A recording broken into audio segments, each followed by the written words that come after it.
Dalam nama Bapa dan Putra dan Roh Kudus. Amin. Allah yang berbelas kasih, sabdamu adalah terang dan pelita hidup kami. Bimbinglah kami dengan Roh Kudusmu untuk mendengarkan dan merenungkan sabdamu. Dengan daya Roh Kudusmu itu, bukalah telinga dan hati kami untuk mendengarkan sabdamu. Terangilah budi dan hati kami untuk memahami sabdamu itu. Jernihkanlah hasrat jiwa kami untuk meresapkan firman-Mu, dan doronglah kehendak-Mu dan tekad kami untuk mengamalkannya dalam kehidupan dan perutusan kami sehari-hari. Amin. Tuhan bersamamu dan bersama rohmu. Inilah Injil suci menurut Lukas. Dimuliakanlah Tuhan.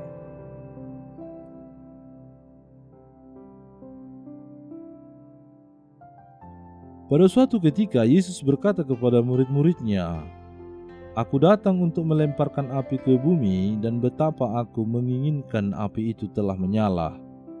Aku harus dibaptis dengan suatu baptisan, dan betapakah susah hatiku sebelum hal itu terlaksana. Kamu menyangka bahwa aku datang untuk membawa damai di atas bumi. Bukan damai, kataku kepadamu, melainkan pertentangan. Sebab mulai sekarang akan ada pertentangan antara 5 orang di dalam satu rumah, 3 melawan 2 dan 2 melawan 3. Mereka akan saling bertentangan, ayah melawan anaknya laki-laki, dan anak laki-laki melawan ayahnya. Ibu melawan anaknya perempuan, dan anak perempuan melawan ibunya. Ibu mertua melawan menantunya perempuan, dan menantu perempuan melawan ibu mertuanya." Demikianlah sabda Tuhan, terpujilah Kristus. Bagaimana Yesus, Sang Raja Damai, datang justru membawa pertentangan dan bukan damai sejahtera. Bahkan keluarga sebagai unit yang penting dalam hidup keluarga Yahudi pun terpecah karena Yesus. Ayah melawan anaknya laki-laki dan anak laki-laki melawan ayahnya. Ibu melawan anaknya perempuan dan anak perempuan melawan ibunya. Ibu mertua melawan menantu dan menantu melawan ibu mertuanya. Pertanyaannya, apakah kehadiran Yesus tidak mendamaikan, tetapi justru membawa konflik dalam keluarga? Tentu saja tidak demikian. Sabda ini mau mengajarkan kepada kita soal pilihan dan ikatan. Pengalaman ini dialami oleh Yesus sendiri ketika ia mewartakan kerajaan Allah. Di beberapa tempat ia dicari dan disambut, tetapi di tempat-tempat lain di mana keluarganya ada, justru ia dimusuhi dan ditolak. Nasib yang sama juga dialami oleh setiap orang yang mengikuti Yesus.